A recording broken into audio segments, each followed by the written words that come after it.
Sa video na to, tinest ko nga yung Itel Super 26 Ultra sa tatlong popular games ngayon. Ito yung Mobile Legends, Call of Duty at yung Honor of Kings. At ito yung mga result na nakuha ko. Kayang-kaya nitong patakbuhin yung Mobile Legends sa walang problema dahil sobrang smooth nito at masasabi ko na immersive siya. Lalo na at maganda yung display. Wala rin itong frame drops at consistent siya all throughout.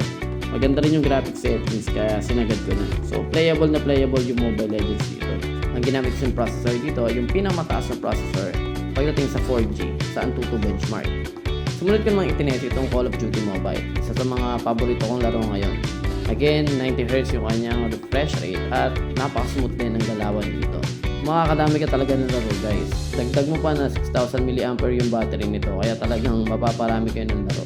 Ayun, so very smooth naman siya and very playable dito sa Call of Duty Mobile. Grabe guys, ang ganda talaga ng display nito. Lalong na-enhance yung gaming experience dahil ang linaw ng mga kulay.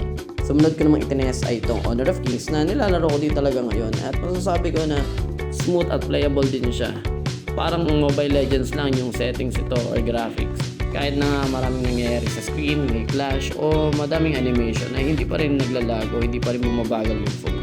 Isa talaga sa tinitingnan ko ay yung kung kaya ba niyang i-handle kapag marami nang nangyayari sa screen o maraming effects. Kasi usually doon talaga naglalag o nagkakaroon ng frame drops. Pero dito, kayang-kaya, smooth na smooth pa din yung gameplay. Talagang best Itel phone ito ngayon 2025. Balance talaga yung ginawa ni Itel dito. Malakas sa performance pero hindi mahal yung presyo. May mga phones nga na mas mahal pa dito pero mas mababa yung processor o mas mababa yung performance. Kaya masasabi ko na sulit ito pang gaming. Mapapa-check out ka na lang talaga.